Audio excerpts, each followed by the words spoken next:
Chapter 1. The Present Monetary Crisis. In 1784, in the debate over the money issue, Thomas Jefferson said, "If we determine that a dollar shall be our unit, we must then say with precision what a dollar is." Our founding fathers followed that advice, and in 1792 the dollar was defined as 371 4/16 grains of silver. From 1792 until August 15, 1971, the dollar was defined as a precise weight of either silver or gold. Since 1971, the dollar has had no definition. Officially, the definition was not legally rejected until 1976. The advice of Thomas Jefferson has been rejected entirely.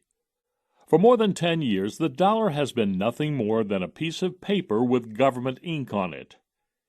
More and more Americans have come to recognize this, and a loss of confidence in the currency has paralleled this recognition. The monetary authorities say it is unnecessary to have a precise definition of the dollar, claiming the dollar is whatever it will buy. This being the case, and the fact that the dollar buys less every day, and approximately one-third of what it bought in 1971, the dollar today is undefinable, and its value is relative. It should be obvious that this loss of definition of what the monetary unit is directly related to the financial and economic problems we face today. If the dollar served as the unit of account for a single South American nation, such as Chile or Brazil, the significance of this change from a precise definition to no definition would be less.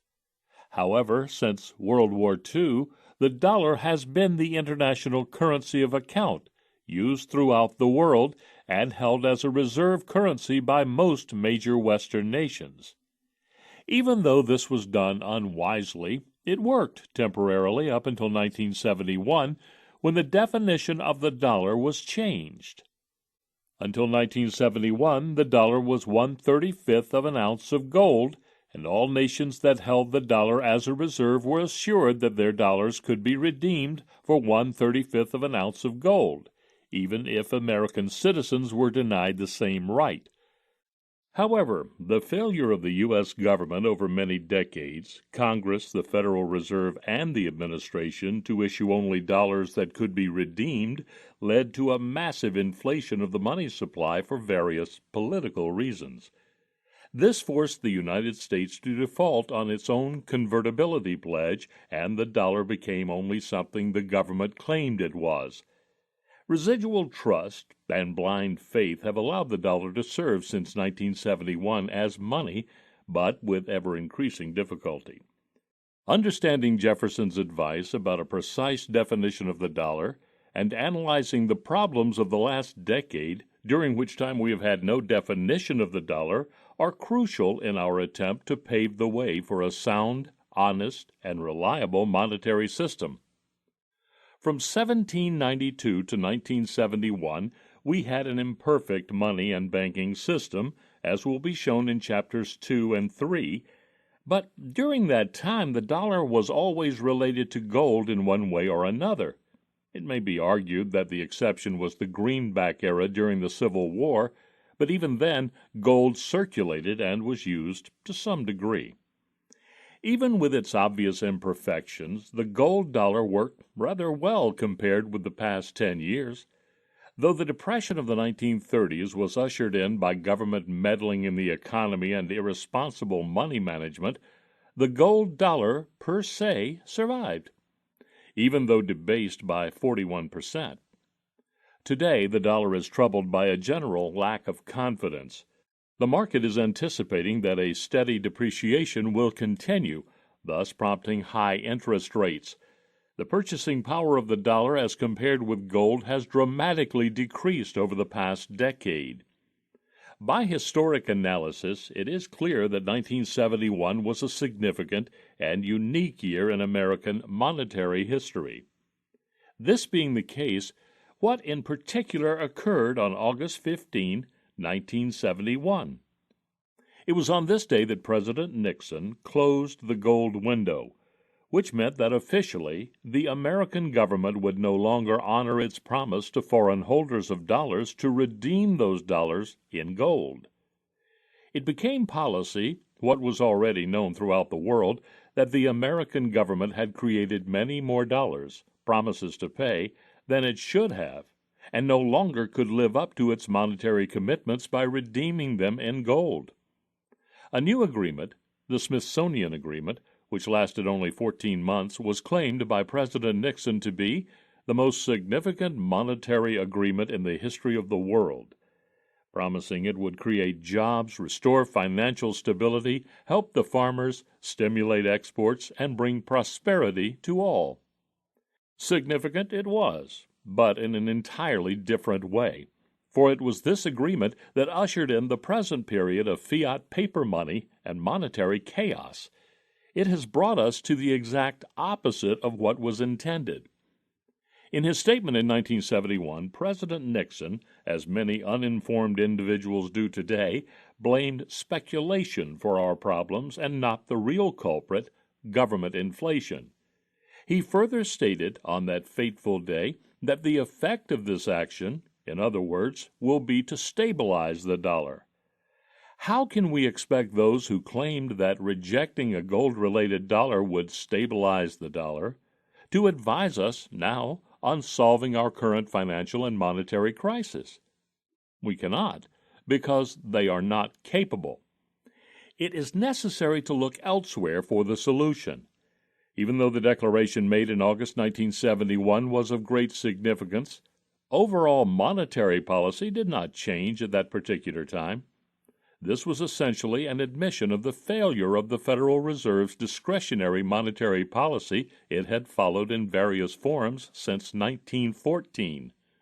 Although previous deflations, particularly 1929 and 1932, and the fact that we were spared from the physical destruction of World War II prolonged the life of the dollar, the inevitable failure of discretionary policy was known by many for a long time. When the record of the past 10 years is examined, it is clear that indicting the monetary arrangements of the past decade is justified. It is clear that discretionary monetary policy, without any assistance from gold, leads to serious economic instability. Lack of capital formation, high interest rates, high price inflation, and intolerably high levels of unemployment. The climax of this policy came in October 1979, when the Federal Reserve was forced to change some of its management techniques. Due to international pressure, weakness of the dollar, gold at $600 an ounce and silver over $25 an ounce, the Federal Reserve adopted a policy directed toward concentrating more on money supply than on interest rates. Monetarism was to be given a chance at solving the problems of inflation. The record from 1979 to the present offers no real hope, and in many ways confirms the contention by many that the only solution will come when we have a redeemable currency.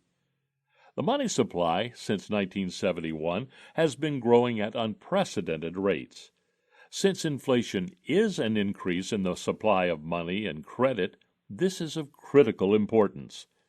It tells us what many economic historians knew even before 1971, that when the government is granted an unlimited power to create money out of thin air, as the Federal Reserve has, that power is always abused.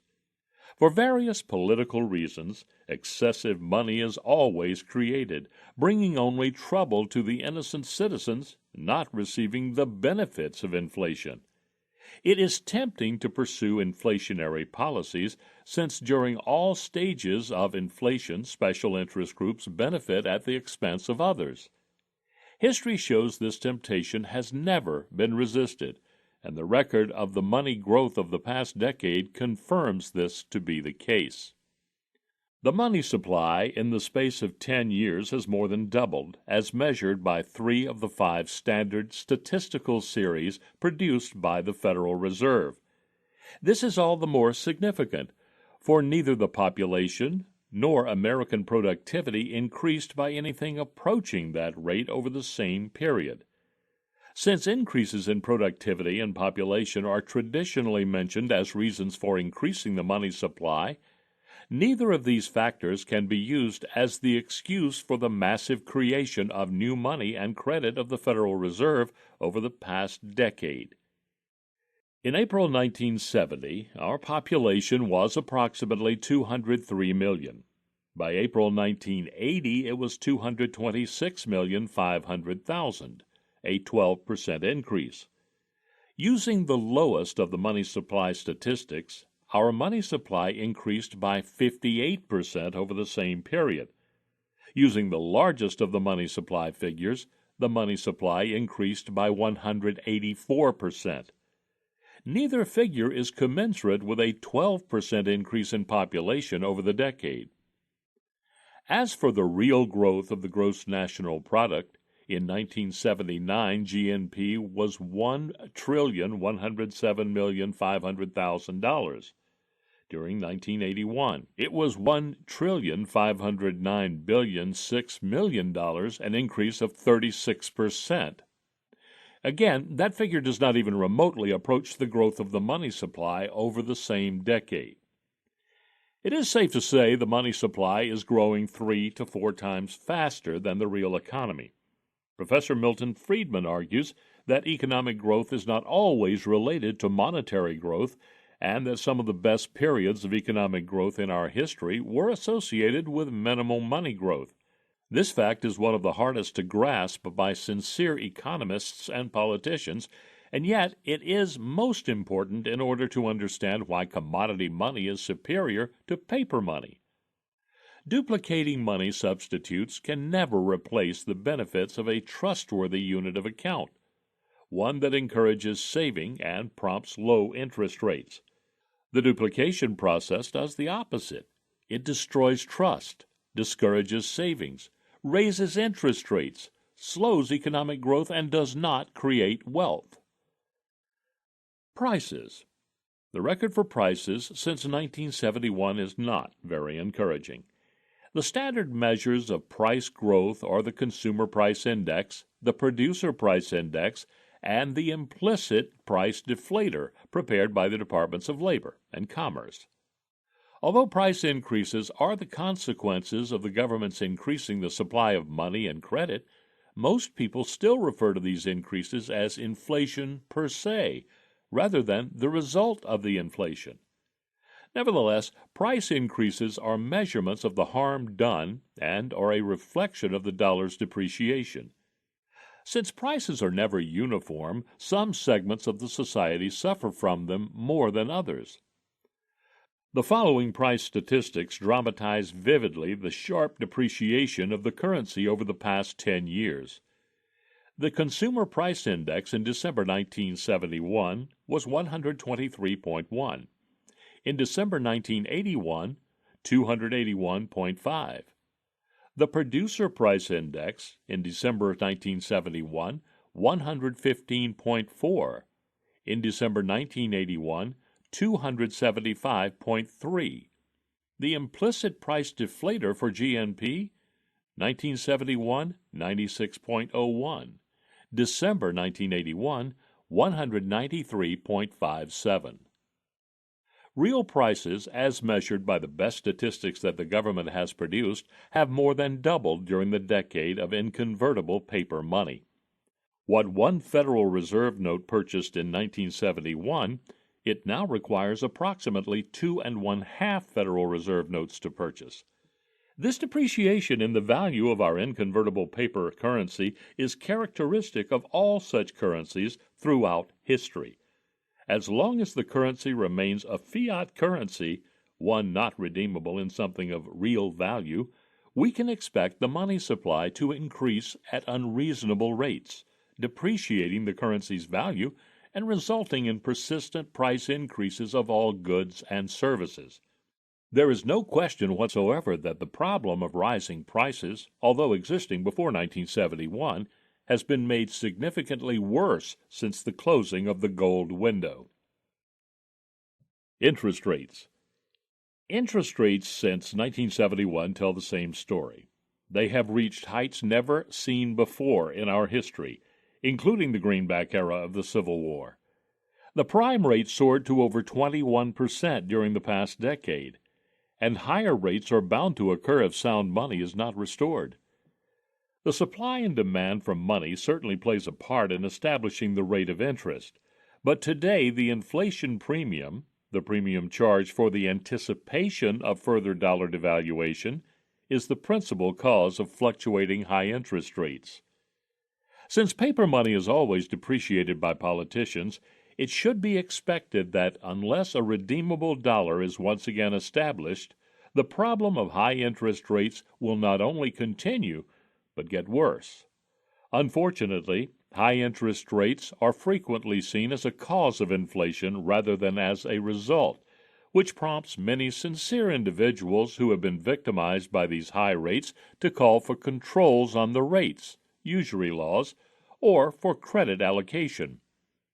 These policies can only make the problem worse, since they do not get to the root cause of the high interest rates, the inflation of the money supply and depreciation of the currency.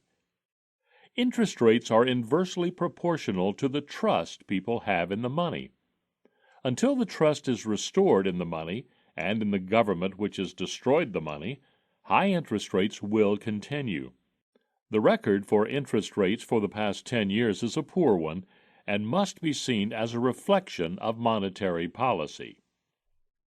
Even with a reduction in the rate of price inflation, interest rates have remained high. This reflects the lost confidence in the currency and in the Congress's ability to deal with the problem. With deficits soaring and the Federal Reserve able to create new money at will, the lack of confidence is justified and understandable. Bankruptcy since 1971. Whenever a businessman complains about the economy and the difficulties he faces in maintaining a profitable business, he speaks mainly of the burden of high interest rates. Currently, he sees this expense as the crippling blow to maintaining a successful business. It is practically impossible to maintain a profitable business on borrowed capital costing more than 20%. The interest burden has, in turn, led to an enormous growth in the number of personal and business bankruptcies in the past decade. Many financial institutions, in particular the savings and loans, are facing bankruptcy and are currently being absorbed by larger institutions with the assistance of tax dollars. The estimate of the number of savings and loans in danger of failing is well over 1,500. However, the proposal in Washington to save these institutions involves the same procedure used to save New York City and Chrysler. More inflation associated with a frantic effort to avoid debt liquidation by deflation. Although bankruptcies do liquidate debt in a conventional way, large corporations, cities, states, and financial institutions are bailed out. Financial institutions are bailed out by government-mandated and regulated takeovers by stronger institutions. Those allowed to fail have been and will continue to be the smaller companies and individuals. The statistics show a rapid increase in personal and business bankruptcies since 1971. 201,352 in 1971, 519,063 in 1981. These figures can be expected to increase, and they would be even worse if no firms were bailed out by government programs granting loans and guaranteeing loans greater than $800 billion. These programs may keep the figures artificially low for a time, but obviously contribute to more inflation at a later day, a weaker economy, and the threat of even more bankruptcies later on. Bonds and mortgages. In the 1970s, we have seen the virtual destruction of long-term financing in the United States. A key to a capitalistic economy is availability of long-term borrowing, and without its reestablishment, economic stagnation can be expected. Long-term markets cannot be restored without restoring the belief that the dollar will no longer be depreciated.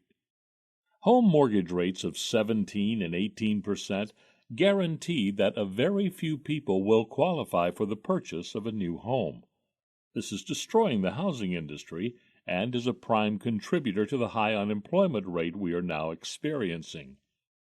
Bonds are no longer the investments of widows and orphans, but have joined the ranks of speculative investments with investors hoping to catch minor price swings, make a profit, and then quickly sell. This is no way to build a healthy market economy. In 1945, the Standard & Poor's index of bond prices was 121.6 for current 1945 and gold dollars. By 1981, in current dollars, it was 38. In 1945 dollars, it was 9, and in gold dollars, it was 2.4.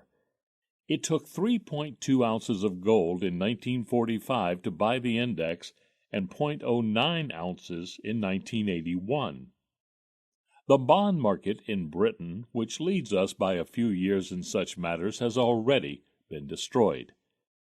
An investment in 1971 in gold would have yielded a 17.8% annual return. A similar investment in a U.S. bond would have declined 5.2% annually in real terms. The message of the dollar's illness came sooner in the bond market than any place else. It has moved downward since 1945, but the precipitous drop occurred in the decades since 1971. Without the reversal of long-term bond markets, true capital formation is impossible. True savings of the future will not occur under any conditions existing today. And the only credible reassurance is a precisely defined and guaranteed monetary unit. Employment and real income. As one would expect when a nation's currency is depreciated by creating an excessive amount of it, the real wage of the working man is bound to go down. Even though in the early, less detectable, and more modest stages of inflation, increases in productivity can stay ahead of the depreciation and give the impression that inflation is beneficial. The results noted in the 1970s were inevitable and predictable. Real income suffered more than any other time in American history. There was a 13% drop over a 10-year period. In December of 1971, in 1967 dollars, the spendable average weekly earnings were $95.04. In December of 1981, that number was $83.19. The recession or depression that follows periods of monetary inflation is the correction that comes as a result of malinvestment due to false information of distorted interest rates. During a correction, as the economy tries to right itself, a period of unemployment results. If the correction is aborted and corrected by resumption of more inflation, each cycle will give us more unemployment. Since 1945, we can see that each cycle has gotten worse. Higher interest rates, higher prices, and higher unemployment. Today, we see the unemployment levels higher than any since the Great Depression. In December of 1971, unemployment was 4.695 million, or 5.5%. In December of 1981, 9.462 million, or 8.9%. Unemployment is now at a critical stage, and even if another cycle is entered and this rate is temporarily reduced, it is to be expected that without the adoption of a sound monetary system, unemployment rates will continually get worse. Personal savings rate. When a currency loses its value by deliberate and steady inflation, the tendency, as more and more citizens become knowledgeable, is for a lower savings rate. Since the exact rate of depreciation, actual price increase of goods and services, is unpredictable, it becomes impossible to anticipate and fully protect the purchasing power of savings by correctly establishing the inflationary premium on interest rates. There is a disincentive to save since price inflation is usually greater than the extra interest earned. But more importantly, it is unpredictable. Many figure it's better to buy something this year rather than next, when they will actually need it, when the price will be much higher.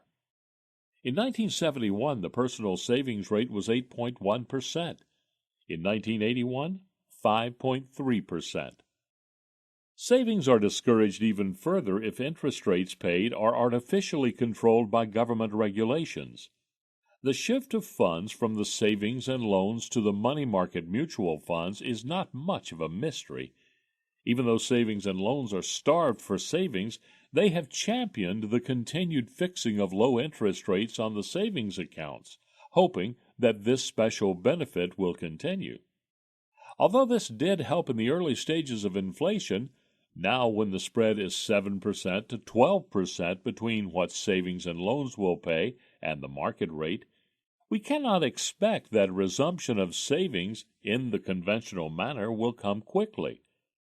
Without true savings, capital formation is impossible, and without adequate savings, government officials are pressured to try to create capital by money creation, a policy that will only make the problem worse. There will be further depreciation of the currency with more monetary inflation, thus increasing even further the disincentive to save. Only with the cessation of inflation through reinstitution of a hard currency will we see a significant increase in true savings. Economic growth depends on savings, and other things like low taxes and minimal regulations, not on the growth of the money supply, as so many believe today. Monetarism, not the answer. The obvious failure of the discretionary monetary system has prompted the popularization of monetarism in recent years. This is the view that the federal government should manage the nation's money system and supply, increasing the number of dollars each year by between 3% and 5%. The monetarists share our view that the Federal Reserve's discretionary policy of the last several decades has been the cause of our inflation. However, we are confident that the monetarist solution is unworkable. Since October of 1979, the Federal Reserve has directed its attention to regulating the money supply and has abandoned its traditional intense concentration on manipulation of interest rates. Yet we now are witnessing more erratic movement in the money supply and interest rates than ever before. The excuses given are the monetary technicians are at fault. The wrong parameters are being used. The wrong M is being watched. The wrong people are in charge. The excuses are unlimited as to why monetarism is failing. The explanations are always given by those monetarists who do not assume the responsibility for making monetarism work. It is certainly true that neither here in the United States nor in England has monetarist policy followed the textbook description of how monetarism should be implemented. What the monetarists will not admit or even consider, however, is that it is not being followed because it cannot be followed. They prefer to believe that it is the shortcomings of the technicians rather than the monetary system itself. The notion that deficits do not matter so long as they are a certain percent of the gross national product, as claimed by some of the monetarists, is not acceptable. It ignores the fact that the total annual borrowing of the federal government exceeds the annual deficit as the total debt is turned over more and more rapidly. A sound monetary system works hand in hand with a balanced budget, giving the citizens assurance of no possible future plans to break the rules and start inflating again. Many who downplay the deficit, some supply-siders, Keynesians, and monetarists, emphasize correctly that it is not inflationary if the debt is not monetized. But they fail to consider the inflationary pressures created by the real debt, the on-budget deficit, the off-budget deficit, the guaranteed loans, and the direct loans, a much larger problem than the conventionally accepted annual federal deficit. The political pressures to monetize the debt are inexorable. Monetarism ignores man's nature and assumes that if money managers and politicians are given the power to increase the money supply at a 5% annual rate, they will not abuse the power. History shows that governments and the people in charge will always abuse the right to create money if it is granted to them. Monetarists cannot agree on the precise definition of money. Some prefer the monetary base, bank reserves plus circulating cash. Others prefer M1B, cash plus checking and transfer accounts. Since M1B is no longer satisfactory, M1A and M1B have now been dropped, and M1 is presently the key M to watch, according to some. Still others believe M2 is the key M to watch. Nothing guarantees that if M1 or M2 become difficult to control, a new M will not be created. A sound monetary system cannot be this arbitrary. The theory of monetarism advocates a deliberate and controlled monetary inflation of 3 to 5% per year to coincide with economic growth, so as to produce price stability. If we don't know what the economic growth will be in the year to come, 2% or 6%, we cannot know how much money to create in order to produce price stability. We cannot wait until after the growth occurs, for it serves no purpose. The money then comes into the economy too late. The monetarists fully recognize that money growth as we have had it in the past decade is injurious to economic growth, but claim that a 5% growth in the money supply would not be. The truth is that any inflation, even monetarist inflation, is harmful, and that a 4% growth of the money supply cannot produce economic growth of 4%. The two are unrelated. The central purpose of a monetary standard is trust and honesty, not stable prices. The reason gold is superior to all forms of paper is that it provides this truth and honesty, permits and encourages savings, enhances economic growth, and as a secondary benefit allows prices to adjust freely in the marketplace. Yet, long-term price stability is achieved more with gold than with any other standard. Stable prices cannot be achieved any more easily through monetary policy than they can through wage and price controls. That is, they cannot be achieved at all. Both monetarist and gold standard advocates want to stop the present inflation. Monetarism claims that a gradual reduction in the rate of money growth can get us to where we want to be. Gradualism has not worked in England, nor in the United States so far, and there is no indication that it will. Gradualism does not ensure credibility. Restoring convertibility and defining the dollar as a precise weight of gold is the only way the psychology of inflation can be broken. Although the money supply is very important, an absolute relationship of money supply to prices does not exist. Ultimately, all prices and the value of the dollar are set by the market, not by the monetary authorities. Monetarism is similar to a discretionary inflationary policy in that the government remains as the monopolist fully in charge. In contrast, with a fully convertible gold standard, the people are in charge and can call the government's bluff any time they choose by turning in their paper certificates for gold. The unit of account, as Jefferson stated, must be defined with precision. A gold standard does this by defining the unit in a weight of gold. A paper standard provides no definition, and the unit of account is arbitrary and is inevitably depreciated by the money managers. Trust can never be restored with a paper currency. A new attitude. The final severance of our country's link to gold in 1971 ushered in a new attitude among Americans, unknown previously in our history.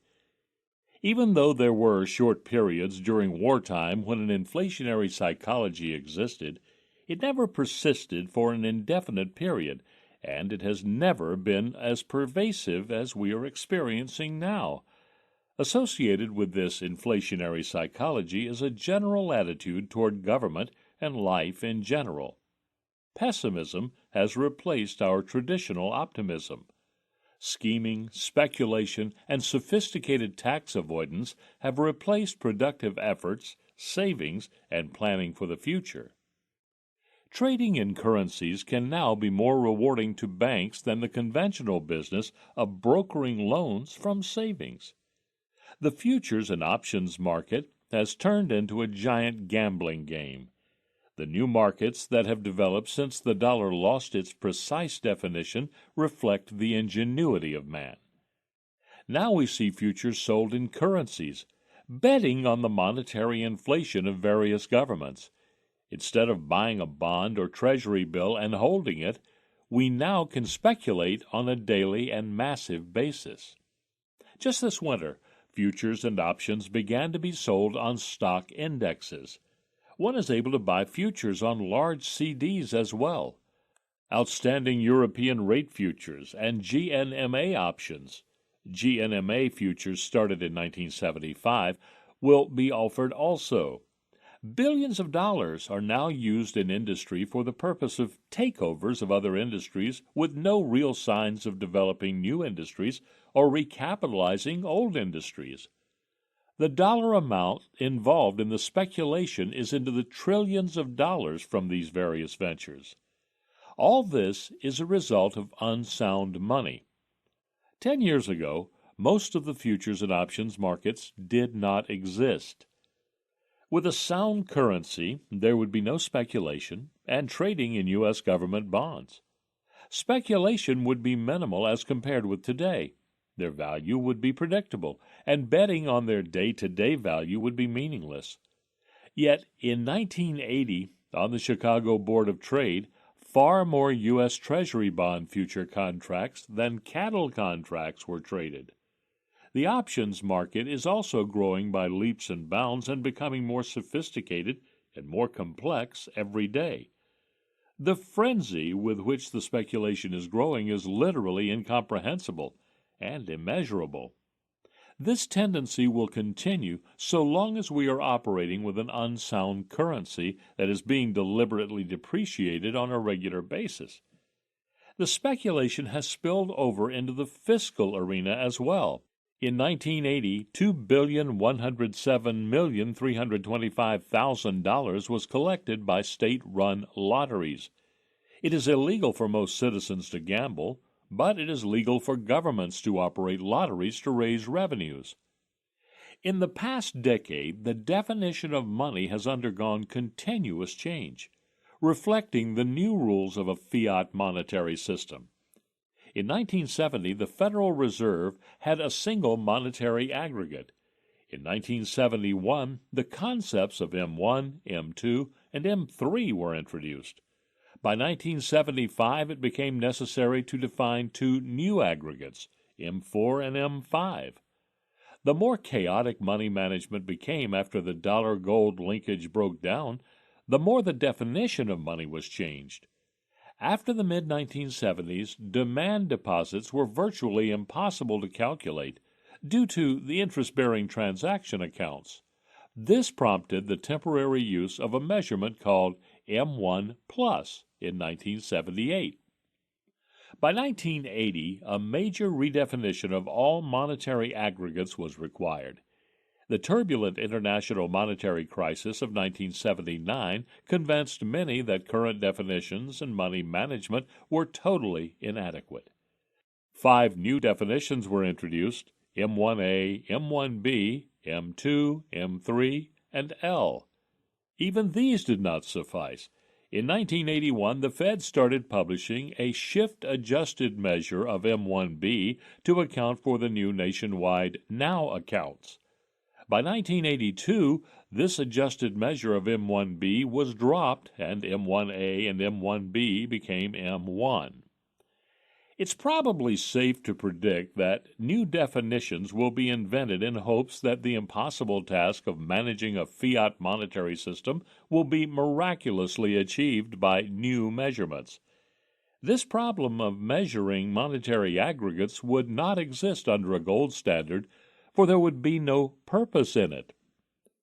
This decade has taught Americans to accept, for the first time, that their standard of living over a period of years is more likely to go down than up. It is also recognized by many Americans that conditions caused by inflation and the tax code are achieving a transfer of wealth from the large middle class and the working poor to both the rich and the welfare poor. Average people can no longer buy houses. Cars are smaller for the shrinking number who are still able to buy one. Most people pump their own gas, and household help and other services are on the wane.